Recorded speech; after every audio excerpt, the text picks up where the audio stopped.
ओम शांति। आज का हमारा श्लोक है पहले अध्याय का 10 नंबर श्लोक। अध्याय फर्स्ट, श्लोक नंबर 10। अपर्याप्तम तदस्माकं बलं भीष्माभिरक्षितं पर्याप्तं तु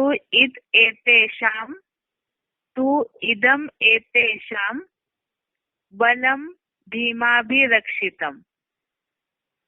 अपर्याप्तं तत् अस्माकं बलं भीष्माभिरक्षितं पर्याप्तं तु एतेषां बलं भीमाभिरक्षितम्। और इसका संधि विच्छेद है अपर्याप्तं तत् अस्माकं बलं भीष्माभिरक्षितं पर्याप्तं तु इदं एतेषां बलं भीमाभिरक्षितम्। एक बार इसका उच्चारण सुनते हैं।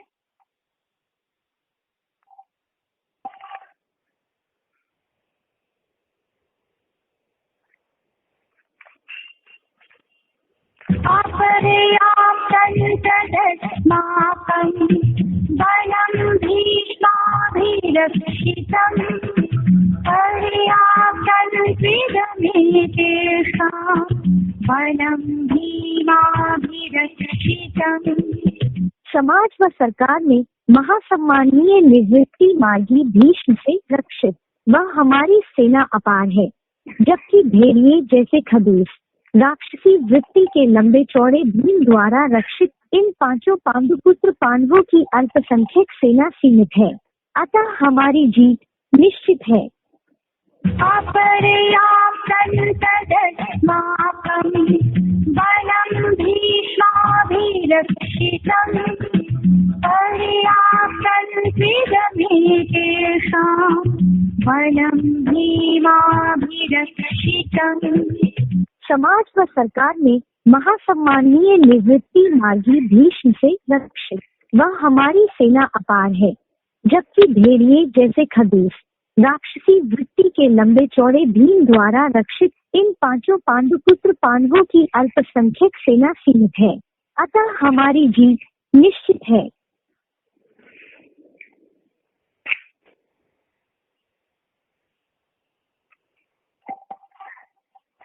इसका अर्थ एक बार पढ़ते हैं। भीष्माभिरक्षितं तत् अस्माकं बलम। भीष्म से रक्षित वह हमारी सेना। आगे है अपर्याप्तम तु इदं भीमाभिरक्षितम। अपार है और यह भीम द्वारा रक्षित। आगे एतेषां बलम पर्याप्तम। इनकी सेना सीमित है। अब इसका अर्थ एक बार देखते हैं। भीष्म से रक्षित वह हमारी सेना अपार है। ये वाक्य जैसे ऊपर भी देखा कि दुर्योधन आचार्य द्रोणाचार्य को सारा वर्णन बता रहे अपनी सेना के योद्धाओं का, पांडवों की सेना भी। उस हिसाब से ये श्लोक बताया कि भीष्म से रक्षित वह हमारी सेना अपार है और यह भीम द्वारा रक्षित इनकी सेना सीमित है। अभी इसका क्लैरिफिकेशन लिखा है। समाज व सरकार में महासम्माननीय निवृत्ति मार्गीय भीष्म जो है उनके लिए महाभारत में दिखाया कि कौरव सेना के जब युद्ध शुरुआत हुआ, महाभारत युद्ध, उस समय भीष्म को कौरव सेना के पहले सेनापति बनाया था। और ऊपर हमने जो शब्दार्थ है उसमें भीष्म के बारे में पढ़ा है, भीष्म पितामह के बारे में। एक बार उसे फिर से दोहराते हैं। भीष्म पितामह के लिए बताया है कि वो सन्यासी थे, और यहाँ जो लिखा हुआ है भीष्म पितामह का क्लैरिफिकेशन, समाज व सरकार में महासम्माननीय निवृत्ति मार्गीय। निवृत्ति मार्गीय माना सन्यासियों के हिसाब से शब्द यूज किया है, और समाज व सरकार में महासम्माननीय, तो भीष्म पितामह जैसे जो सन्यासी है, आज उनकी समाज और सरकार में मान्यता है। क्यों मान्यता है? क्योंकि सन्यासियों के पीछे बहुत सारी जनता रहती है। अगर इन सन्यासियों को प्रभावित करके रखे, या तो सन्यासियों को जो अधिकारी है वो अपनी तरफ करके रखेंगे, तो उनके पीछे जो भी प्रजा प्रभावित है अपने आप ही उन अधिकारियों की तरफ ही झुकेगी। इसी हिसाब से सन्यासियों हमें मान दिया जाता है अधिकारी वर्ग। यह जो है उसे एक बार पढ़ते हैं। भीष्म अर्थात भयंकर, जो सत की भांति भयंकर विषैला शास्त्रीय ज्ञान उगलते हो। तो पितामह अर्थात कलयुग अंत के उन भयंकर बाबाओं या साधुओं को भीष्म पितामह कहेंगे, जो परमात्मा सर्वव्यापी का उल्टा ज्ञान सुनाकर खास भारत और आम सारे विश्व के लोगों की बुद्धि को भटका देते हैं। आगे लिखा है, हर बेहद के कांग्रेसी कौरव नेताओं और पूंजीवादी धृतराष्ट्र द्वारा पर बाबा की तरह उनका बहुत सम्मान किया जाता है। प्रजा से वोट और फिर नोट भी लेना है ना। तो यहाँ जो लिखा है कि कलयुग अंत के उन भयंकर बाबाओं या साधुओं को भीष्म पितामह कहेंगे, जो परमात्मा सर्वव्यापी का। ज्यादातर जो भी सन्यासी है वो तो शिवोम बन के बैठे हैं, और यही बताया जाता है कि परमात्मा सर्वव्यापी है, और उसी आधार से सन्यास धर्म के लिए जो बताया जाता है कल्प वृक्ष के चित्र में कि ये जो सन्यासी है वो सात्विक अवस्था में भारत में होते हैं, और तमोप्रधान अवस्था में विश्व में अर्थात विदेशों में भी उनका मर्तबा है।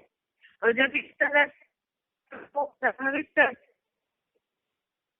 अपने आप ही जो प्रजा उनके पीछे जाएगी और प्रभावित करेंगे, सन्यासियों को अपनी तरफ मोड़ेंगे।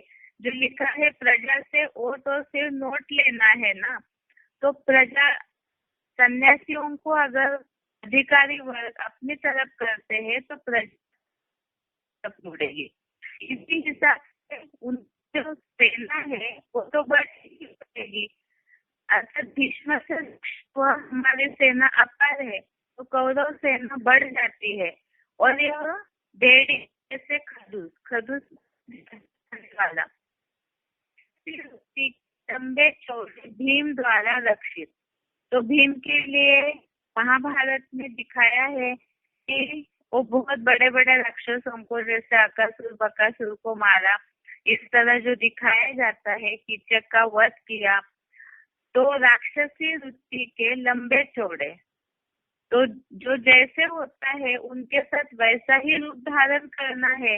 इसीलिए भीम भी वैसे अंतर पार बजाते हैं।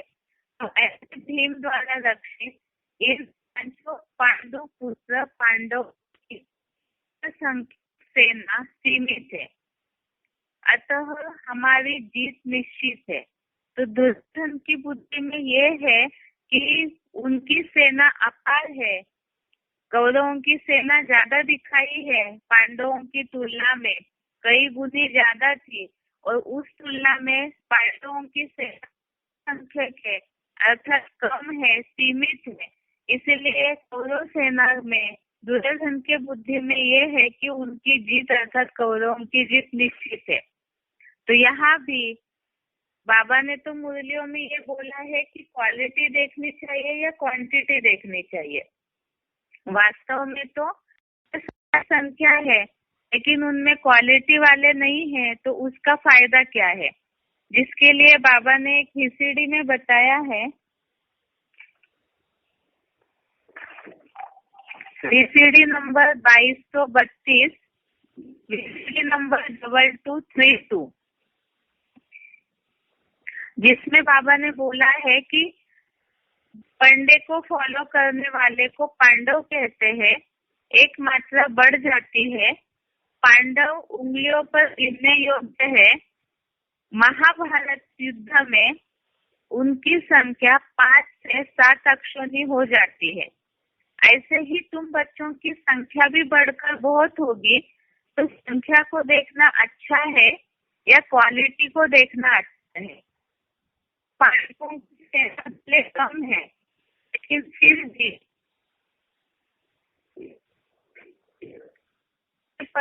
अगर सारे ही ज्ञानी तो आत्माएं होंगे, अच्छे योद्धाएं होंगे, तो उसके आधार से पांडवों की सेना में जो एक मत था, एकजुटपना था उन भाइयों में, तो उसी आधार से पांडवों ने कौरवों पर जीत पाई है।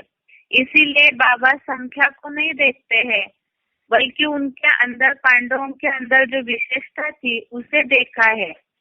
इसी तरह से VCD 561, VCD नंबर 561, इसमें बाबा ने बोला है कि संख्या अगर ज्यादा है, लेकिन वास्तव में खून को शुद्ध रखना जरूरी है या संख्या बढ़ाना जरूरी है?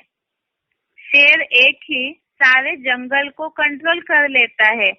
हिस्ट्री में भी ऐसे बहुत मिसाल मौजूद है। शिवाजी की सेना थोड़ी थी, तो भी औरंगजेब की बड़ी सेना को हरा दिया। तो इसीलिए ही बाबा ने मुरली में भी बोला है कि निर्बल से लड़ाई बलवान की। तो यहाँ भी पांडवों की सेना कम है, लेकिन फिर भी जीत तो पांडवों की हो जाती है। इस हिसाब से इस श्लोक का अर्थ यहाँ जो बताया है कि समाज व सरकार में महासम्माननीय निवृत्ति मार्गीय भीष्म से रक्षित वह हमारी सेना अपार है, और यह भेड़िए जैसे खदूस राक्षसी वृत्ति के लंबे चौड़े भीम द्वारा रक्षित इन 5 पांडवों की अल्पसंख्यक सेना सीमित है। तो ये दुर्योधन के बुद्धि में तो गलतफहमी है कि अतः हमारी जीत निश्चित है। आज का एक श्लोक हो गया, पहले अध्याय का 10 नंबर श्लोक। अभी कल का जो टॉपिक है आत्मा का बेसिक परिचय, उसे आगे करते हैं।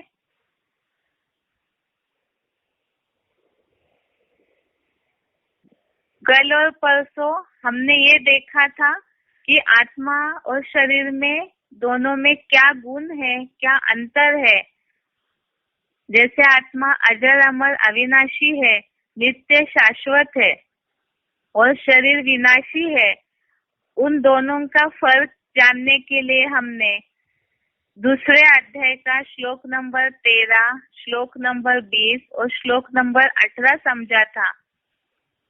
सेकेंड अध्याय का श्लोक नंबर 13, श्लोक नंबर 20 और श्लोक नंबर 18 समझा था, जिसमें ये समझा है कि आत्मा जो है वो कभी जन्मता नहीं, मरता नहीं, या होकर फिर से नहीं होगा। ऐसे भी नहीं है, देह हनन होने पर भी मारा नहीं जाता है, अर्थात शरीर का विनाश हो जाए, लेकिन आत्मा के ऊपर उसका असर नहीं होता है।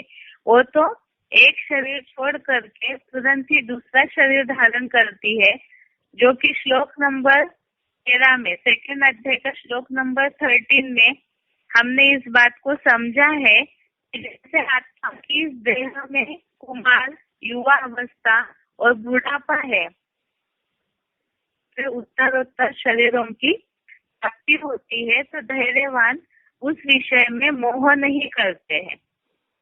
ये समझा कि आत्मा बहुत सूक्ष्म है, ज्योति बिंदु है, प्रकाश का छोटा कण है। इसीलिए ही यह आत्मा निराकार ज्योति बिंदु होने के कारण इसे शस्त्र नहीं काटते, इसको अग्नि नहीं लगाती, हवा भी नहीं सुखा, तेल भिगोता नहीं है। और उसके ऑपोजिट में शरीर 5 तत्वों का बना हुआ है, पृथ्वी, अग्नि, जल, वायु, आकाश।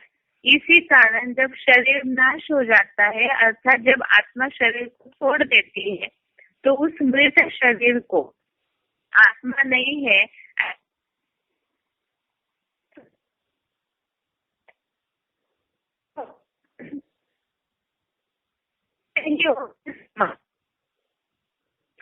इसके अलावा यह समझा, आत्मा जैसे सूक्ष्म ज्योति बिंदु है तो उसे मापा नहीं जा सकता है। अब शरीर तो आंखों से दिखाई देता है, उसकी लंबाई चौड़ाई नापी जा सकती है, लेकिन आत्मा बहुत सूक्ष्म है, वो मापी नहीं जा सकती। इसीलिए श्लोक नंबर 18 में हमने ये शब्द समझा, अप्रमेय, अर्थात तो माप नहीं की जा सकती है। इसके अलावा ये भी समझा है कि नित्य अविनाशी, माप न करने योग्य देहधारी आत्माओं के अर्थात इस देह को धारण करने वाली आत्माओं के ये शरीर नाशवान कहे गए हैं। तो आत्मा के और शरीर के इस टॉपिक में, खास मैं आत्मा हूँ, इस टॉपिक में हमने समझा कि शरीर जो है उसका तो साइंस वाले विश्लेषण कर ले रहे, लेकिन आत्मा के बारे में इतना ही अभी तक समझ पाए कि कुछ ऐसी एनर्जी है जो शरीर को चलाती है, लेकिन उसके बारे में ही परमात्मा, जो वैज्ञानिकों के वैज्ञानिक है, वो आध्यात्मिक ज्ञान के द्वारा आत्मा के अंदर की सारी नॉलेज हमें देते हैं। दूसरी बात हमने समझी है कि ये जो आत्मा है इसे आंखों से नहीं देखा जा सकता है, इस ज्ञान चक्षुओं से ही देखी जा सकती है। इसके लिए हमने श्लोक समझा था कल, 15वें अध्याय का 10 नंबर श्लोक, अध्याय 15 श्लोक नंबर 10।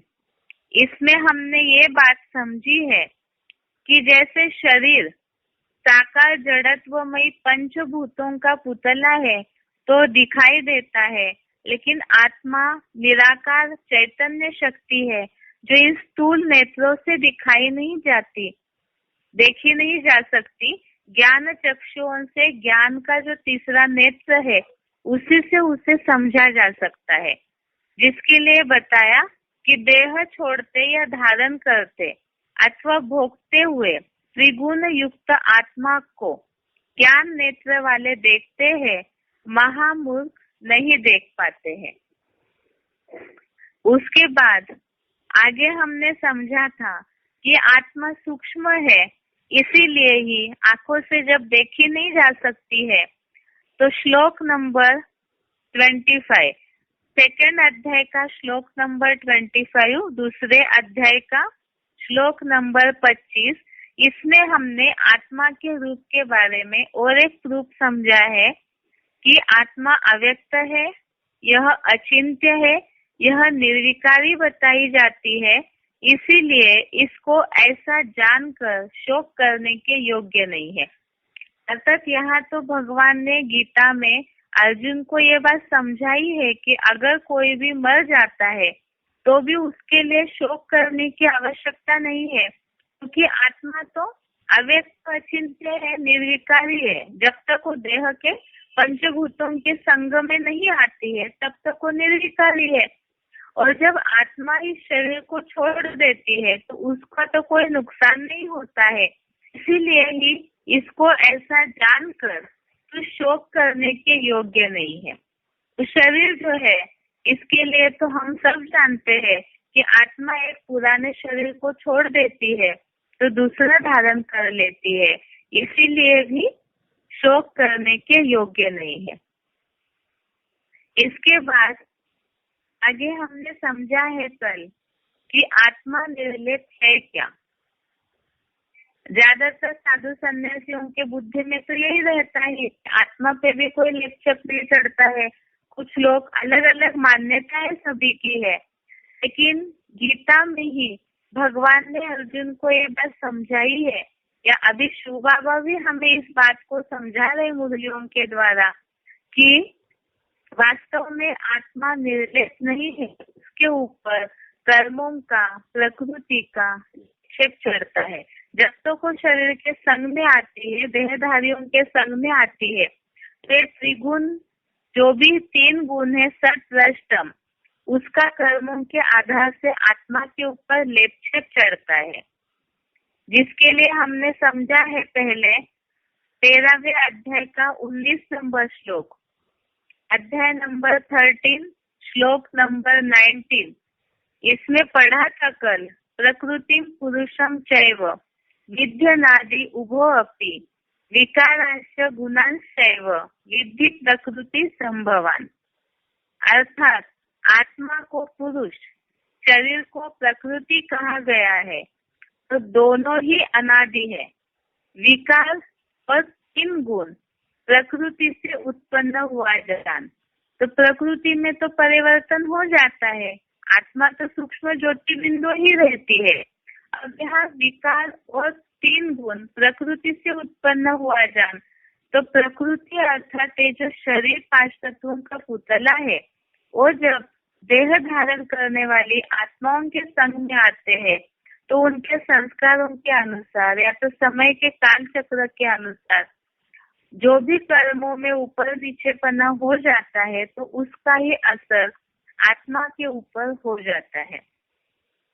इसी के लिए नीचे भी श्लोक दिया हुआ है, 13वें अध्याय का 20 नंबर श्लोक, अध्याय नंबर 13 श्लोक नंबर 20, जिसमें बताया है कार्य करण कर्तृत्व हेतु प्रकृति उच्यते पुरुषः सुख दुःखानां भोक्तृत्व हेतु उच्यते। अर्थात पुरुष सुख दुख के भोक्तापने में कारण है और प्रकृति कार्य और इंद्रियों के साधन रूप रचना में कारण है।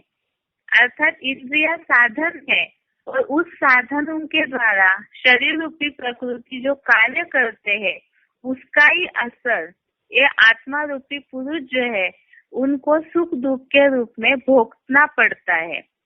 इसीलिए यहाँ ये बात बताई है कि आत्मा जो है जब शरीर के द्वारा कार्य करने लगती है, तो आत्मा के ऊपर सुख दुख का अर्थात ही पाप पुण्य का लेपछेप चढ़ना शुरू हो जाता है।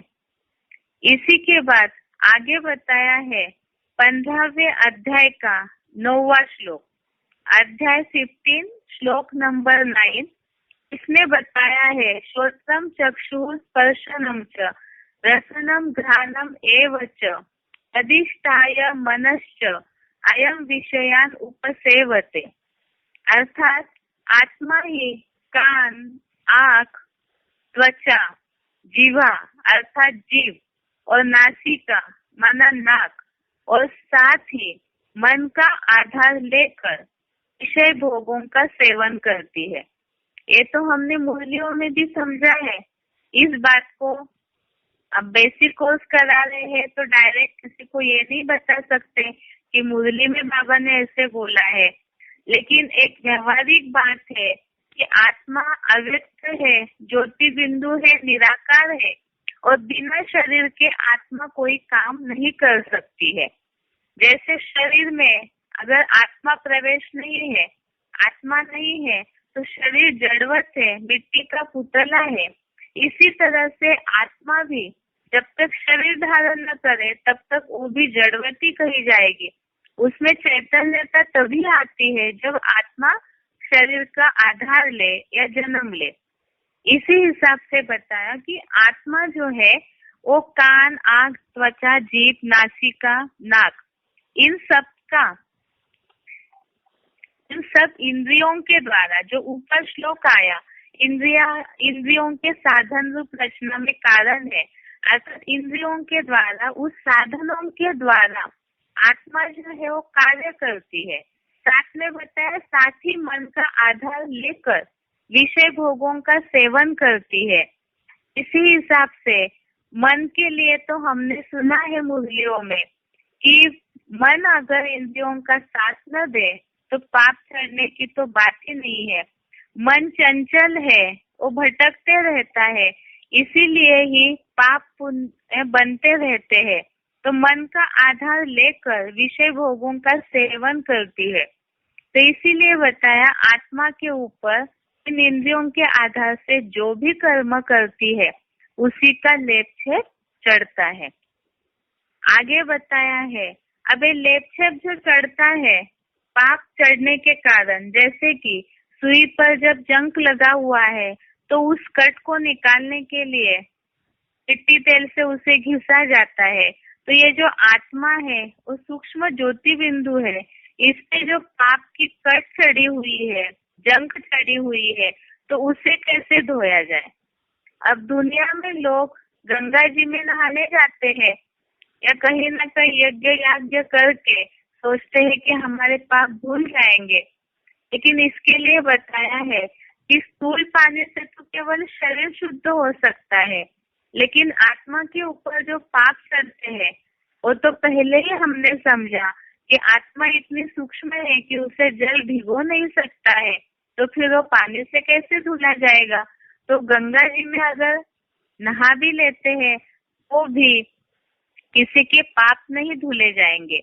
अगर ऐसे है दुनिया में ये जो मान्यता है कि गंगा स्नान से पाप धुल जाते हैं कई जन्मों के, तो फिर दुनिया में इतने जो पापी है वो सब दुनिया वाले सारे ही जाकर गंगा जी में रोज ही स्नान करते रहेंगे और रोज ही पाप करते रहेंगे, तब तो ये दुनिया में दुखों का नाम निशान ही नहीं रहता।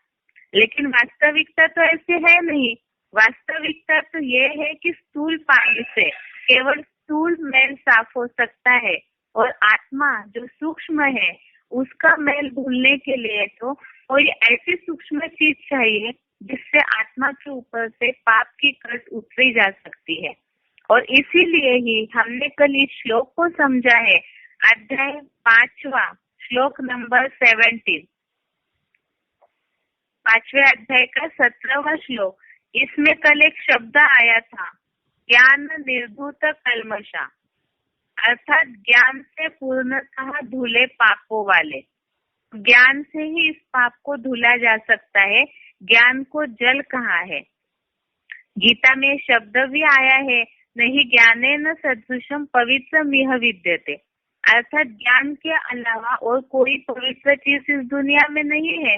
तो उसी ज्ञान जल से आत्मा को धोया जा सकता है, जिसके लिए हमने समझा है श्लोक को, तद्बुद्धय तदात्मानम तन्निष्ठा तत्परायणः गच्छन्ति अपुनरावृत्ति ज्ञान निर्धूत कल्मषः। तो ये जो हमने श्लोक समझा है कल कि इस आधार से कि यहाँ पे ज्ञान जल के द्वारा ही पापों को धुला जा सकता है, इसलिए ये बात साबित होती है कि आत्मा निर्लेप नहीं है, लेपछेप लगता है आत्मा को, क्योंकि आत्मा जो है शरीर में जब आती है तो आसक्त हो जाती है और उसी आधार से वो भोगती भी है इंद्रियों के द्वारा भोगों को। इसीलिए ही जब वो भोगना शुरू करती है, आसक्ति में आती है, तभी उसके ऊपर जो लेपछेप चढ़ता है, तो उसी के कारण पाप आत्मा या पुण्य आत्मा कहा जाता है। पाप शरीर व पुण्य शरीर नहीं कहा जाता है। क्यों?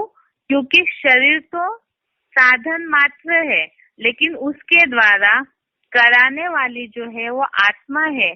आत्मा के ऊपर जैसे संस्कार होंगे वो उसी आधार से तो कर्म करवाएगी शरीर से। इसीलिए ही पाप पुण्य का जो लेपछेप है वो आत्मा पे चढ़ता है। जब आत्मा पे लेपछेप चढ़ रहा है तो गंगा जी में जाकर स्थूल पानी से स्नान करने से पाप कैसे धुल जाएंगे।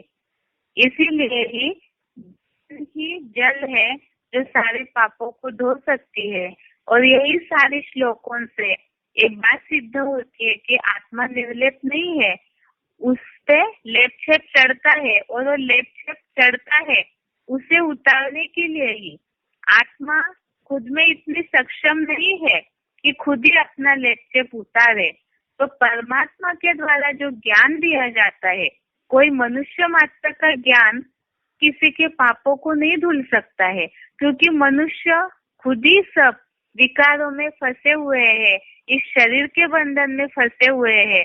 इसीलिए परमात्मा आकर के जो पवित्र ज्ञान समझ देते हैं, उसी आधार से आत्मा अपने इस लेपछेप को उतार सकती है। अभी आगे इस बात को समझना है कि आत्मा शरीर छोड़ करके कहाँ जाती है।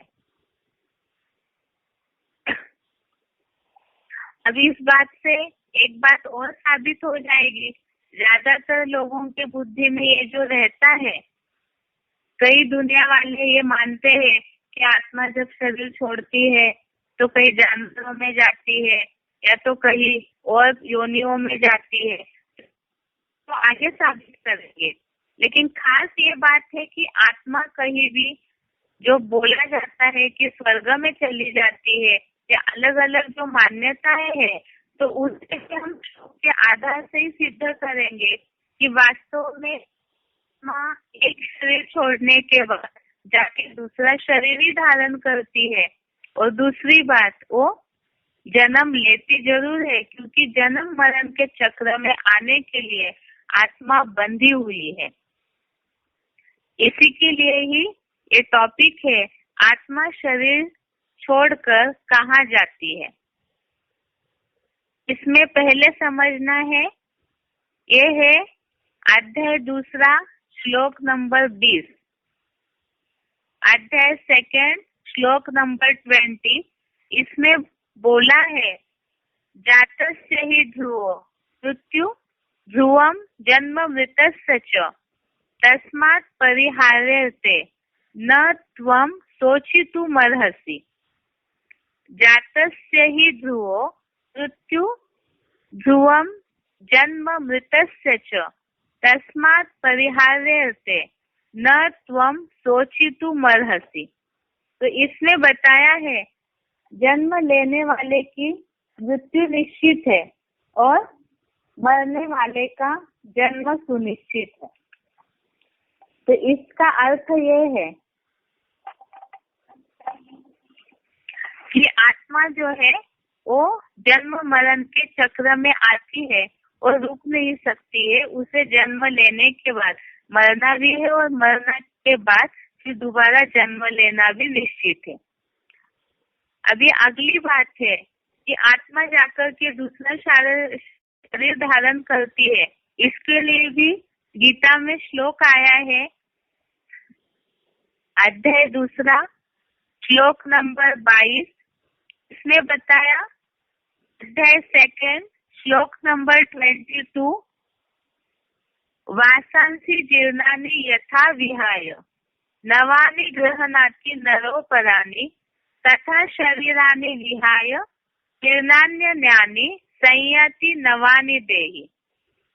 श्लोक दोबारा पढ़ रहे हैं, वासांसि जीर्णानि यथा विहाय नवानि गृह्णाति नरोपराणि तथा शरीरानि विहाय जीर्णान्यन्यानि संयाति नवानि देहि।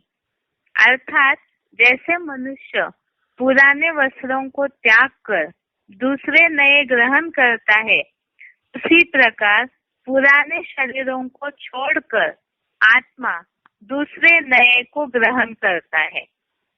तो इसी से यह सिद्ध होता है कि आत्मा एक शरीर छोड़ करके दूसरा धारण करती है।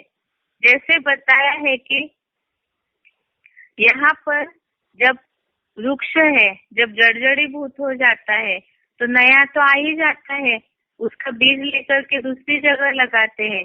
इसी तरह से जब शरीर कमजोर हो जाता है तब भी आत्मा को एक शरीर छोड़ करके दूसरा धारण करना पड़ता है। तो इसीलिए दूसरा जन्म लेने के लिए आत्मा बंधी हुई है, अर्थात शरीर छोड़ करके आत्मा दूसरा जन्म लेती है। उसके बाद अगला श्लोक है 15वें अध्याय का 8वां श्लोक, अध्याय 15 श्लोक नंबर 8। इसमें बताया, शरीरम यत् अवाप्नोति यच्च अपि उक्रामति ईश्वरः गृहीत्वा एतानि संयाति वायु गंधान इव आशयात्। अर्थात जैसे वायु फूलों से सुगंधियों को ले जाता है, वैसे जब आत्मा ऊपर निकलता है और जब दूसरी देह को धारण करता है, तब इन सूक्ष्म इंद्रियों को लेकर जाता है। जैसे वायु फूलों से सुगंधियों को ले जाता है, अर्थात हवा जो है वो फूलों से टकरा करके उनमें जो सुगंध है वो बहा कर ले जाती है, वैसे ही जब आत्मा ऊपर निकलता है, अर्थात आत्मा इस शरीर को छोड़ करके जब आसमान में निकलती है, तो उस समय दूसरा शरीर धारण करने के लिए ही तो एक शरीर छोड़ के निकल जाती है। तो हवा की तरह ही आत्मा भी दूसरा देह धारण करने के लिए जब निकलती है, तब इन सूक्ष्म इंद्रियों को लेकर जाती है। और आत्मा की सूक्ष्म इंद्रियां बताया है मन, बुद्धि और संस्कार। तो ये सारी तीनों इंद्रियों को ही आत्मा अपने साथ लेकर जाती है, जिसके लिए बताया है कि पूर्व जन्मों के जो संस्कार आत्मा में रहते हैं, मन बुद्धि की पावर, विचारों की पावर जो रहती है, वही अगले जन्म में भी आत्मा अपने साथ लेकर के ही दूसरा शरीर धारण करती है। उसके बाद अगला श्लोक है अध्याय नंबर दूसरा, श्लोक नंबर 13, अध्याय सेकंड, श्लोक नंबर 13। इसमें एक पहले भी हमने पढ़ा था, देहिनोस्मिन् यथा देहे कौमारम यौवनम जरा तथा देहांतर प्राप्ति धीरस्तत्र न मुह्यति। तो इसमें हमने पढ़ा है जैसे कि आत्मा की इस देह में कुमार, युवा अवस्था और बूढ़ापा है, वैसे ही दूसरे दूसरे शरीरों की प्राप्ति होती है, धैर्यवान उस विषय में मोह नहीं करते हैं। तो आत्मा जो है वो शरीर में आने के बाद, जैसे मुरलियों में भी बाबा ने बोला है कि इस सृष्टि का नियम है सतो प्रधान, सतो सामान्य, रजो और तमो। इन चार अवस्था से सृष्टि पर जो भी आती है चीज उसको प्रसारित होना ही है। तो आत्मा भी जब शरीर धारण करती है तो इन्हीं अवस्थाओं से कुमार, युवा और बुढ़ापा, इन्हीं अवस्थाओं से प्रसारित होते होते जब शरीर छोड़ने का समय आता है तो दूसरे शरीर को प्राप्त कर लेती है। इसीलिए बताया कि शरीर छोड़ना ये तो आत्मा के लिए नून है कि पुराना होने पर शरीर छोड़ना ही है। तो इसीलिए धैर्यवान उस विषय में मोह नहीं करते हैं। तो ये सारे श्लोकों से ये बात सिद्ध हो जाती है कि आत्मा जन्म मरण के चक्र में आती है। इसके अलावा अब ये भी है कि इस बात को भी सिद्ध करना होगा कि कई भक्त लोग हैं, कई ऐसे विद्वान हैं जो इस बात के लिए ये बोल सकते हैं कि आत्मा को जन्म मरण के चक्र में आने की आवश्यकता नहीं है। क्यों आवश्यकता नहीं है? क्योंकि एक बार आत्मा इसी शरीर में, जैसे बहुत से लोग मानते हैं कि इस जन्म में मनुष्य योनि में पाप कर लिया तो अगले जन्म में जानवरों के रूप में, सजा के रूप में वो जानवर योनि को प्राप्त करते हैं। लेकिन ऊपर के श्लोक से जैसे हमने इस बात को समझा कि मनुष्य है तो मनुष्य जीवन में ही जन्म लेगा, अर्थात दूसरे शरीर को धारण करेगा। जैसे कि संस्कारों की बात यहाँ आई कि आत्मा अपने साथ सूक्ष्म इंद्रियों को ले जाता है, तो उसी से ही वो अपने अगले जन्म में पाप पुण्य भोगेगा। अब यहाँ जन्म मरण के चक्र में आत्मा को क्यों आना पड़ता है, इसके लिए ही श्लोक बताया हुआ है। एक तो 13वें अध्याय का 21वां श्लोक, अध्याय नंबर 13, श्लोक नंबर 21।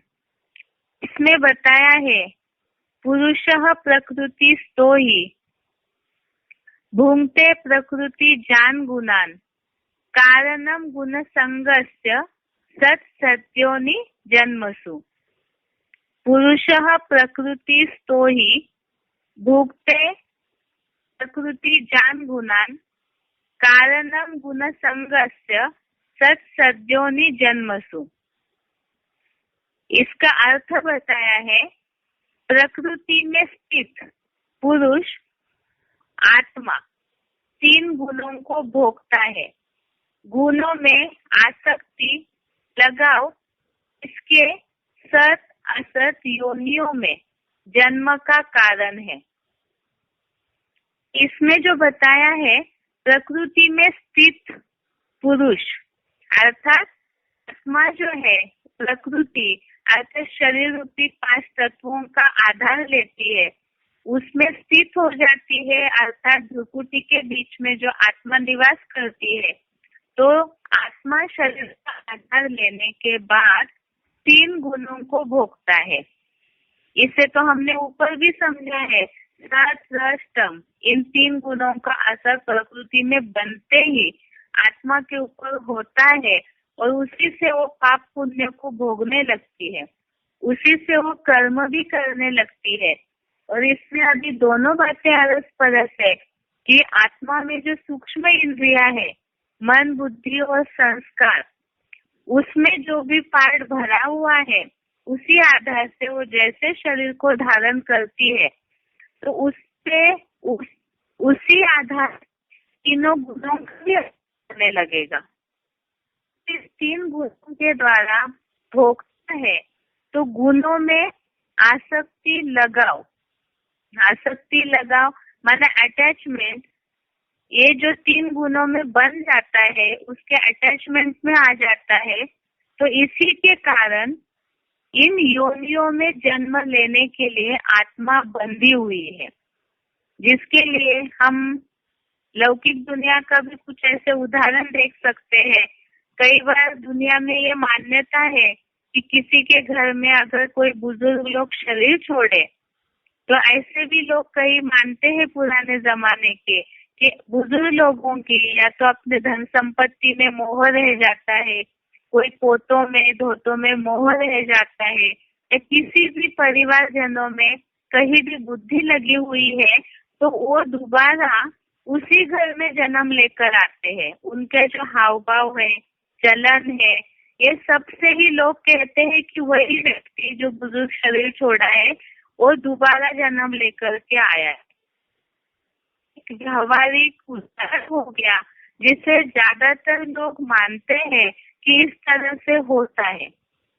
तो इस श्लोक से यही बात साबित होती है कि गुणों में आसक्ति या लगाव, अर्थात व्यक्ति में हो, कोई चीज में हो, सत्व 3 गुण जो बताए हुए हैं, ये भी तो इन्हीं चीजों में, भौतिक चीजों में तो बांधते हैं आत्मा को। और इन भौतिक चीजों में जब आत्मा बन जाती है, तो उसी आधार से वो इन योनियों में जन्म लेने के लिए, अर्थात मनुष्य योनि में जो उसको जन्म लेना पड़ता है, तो उसी का कारण है कि वो जन्म मरण के चक्र में आती है। उसके बाद बताया कि प्रकृति से उत्पन्न 3 गुण ही आत्मा को शरीर में बांधते हैं। इसी के लिए ही 14वें अध्याय का 5वां श्लोक है, अध्याय नंबर 14 श्लोक नंबर 5। इसमें बताया है सत्वम रजः तमः इति गुणाः प्रकृति संभवः निबध्नन्ति महाभावो देहे देहिनम अव्ययम। यहाँ जो शब्द आया हुआ है सत्व रज तम इति गुना, अर्थात ये जो सत्व रज और तम, ये 3 गुण है। इन 3 गुणों के कारण ही आत्मा शरीर को बांधती है। एक बार इस श्लोक का अर्थ क्लियर पढ़ते हैं। सत्व गुण, रजो और तमो गुण काल क्रमानुसार ये त्रिगुणात्मक रहने वाले ये प्रकृति रूप भी इसी मूर्तिमंत महादेव के शरीर से उत्पन्न हुए 3 गुण अविनाशी आत्मा को तात्विक देह रूप अविनाशी पिंड में भली भांति बांधते हैं। अर्थात यहाँ जो अर्थ है सत्व रजो और तमो गुण काल क्रमानुसार, अर्थात जो काल का चक्र घूमता है उसी अनुसार प्रकृति से उत्पन्न हुए ये 3 गुण अविनाशी आत्मा को तात्विक देह रूप, ये जो सात्विक देह अर्थात पंच तत्वों का जो देह बना हुआ है इसमें भली भांति बांधते हैं। तो इसका मतलब यही है कि शरीर में बांधने के लिए आत्मा को मजबूर होना पड़ता है। तो इन 3 गुणों का असर ही आत्मा के ऊपर होता है। इसीलिए बताया हुआ है कि आत्मा बंधी हुई है जन्म मरण के चक्र में आने के लिए। आज के लिए यहाँ तक कि आज हमने अभी तक इस बात को समझा है, एक तो आत्मा निर्लेप नहीं है, उसके ऊपर लेप-छेप चढ़ता है। किस चीज का लेप-छेप चढ़ता है? प्रकृति में शरीर में आने के लिए आत्मा बंधी हुई है, और जब प्रकृति का ये जो साधन है इंद्रियों का, शरीर का आधार लेकर के आत्मा सुख दुख को भोगती है। और ये हमने देखा कि आत्मा जो है वो बिना शरीर के कार्य नहीं कर सकती है। आत्मा बिना शरीर के जड़वत है और शरीर आत्मा के बिना जड़वत है। और जब वो जड़ चैतन्यता आने के लिए शरीर में प्रकृति में आती है तो उसके कारण शरीर प्रकृति ये 3 गुण जो बना हुआ है उसके कारण रूपी पुरुष के ऊपर भी इसका असर हो जाता है। ये आत्मा शरीर की इंद्रियों के अनुसार आँख, जीभ, नासिका इनके द्वारा उनका आधार लेकर बंद करती है तो आत्मा के ऊपर लेप-छेप करता है। और साथ साथ आत्मा गुणों में बढ़ने के कारण उसमें आसक्ति में आ जाती है, अटैचमेंट में आ जाती है। उसके कारण ही आत्मा के ऊपर पाप पुण्य का लेप-छेप चढ़ता है। अब जब ये लेप-छेप चढ़ता है तो उसके लिए पाप पुण्य, पाप को धुलना जरूरी है। अब वो पाप धुलेंगे कैसे? तो इसके लिए हमने समझा था 5वें अध्याय का 17वां श्लोक, जिसमें शब्द आया है ज्ञान निर्धूत, अर्थात ज्ञान से ही पूर्णतः पाप धुल जाते हैं। कैसे? तो जिस दुनिया वालों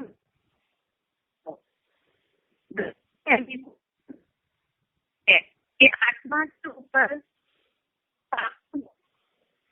से नहीं धुला जा सकता है। कोई भी मरण के आने वाली मनुष्य आत्मा उनके ज्ञान से भी किसी भी आत्मा के पाप नहीं धुले जा सकते हैं। स्थूल पानी से केवल शरीर शुद्ध होता है और आत्मा जो अति सूक्ष्म है, अचिंत्य है, अव्यक्त है, उस सूक्ष्म से सूक्ष्म चीज है, उस ज्ञान जल से ही आत्मा के ऊपर चढ़े हुए पाप को धोया जा सकता है। अब इसी के लिए बताया आत्मा के ऊपर लेप-छेप चढ़ता है तो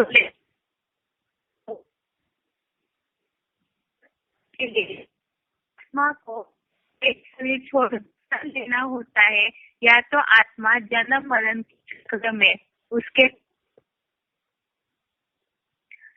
लिए आगे बताया है कि जन्म मरण के चक्र में आत्मा आती है तो वो एक शरीर छोड़ने के बाद कहाँ जाती है? दूसरा शरीर धारण करती है।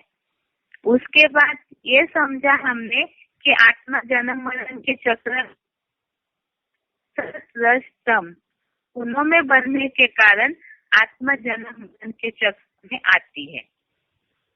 आज के लिए यहाँ तक ही। ओम शांति।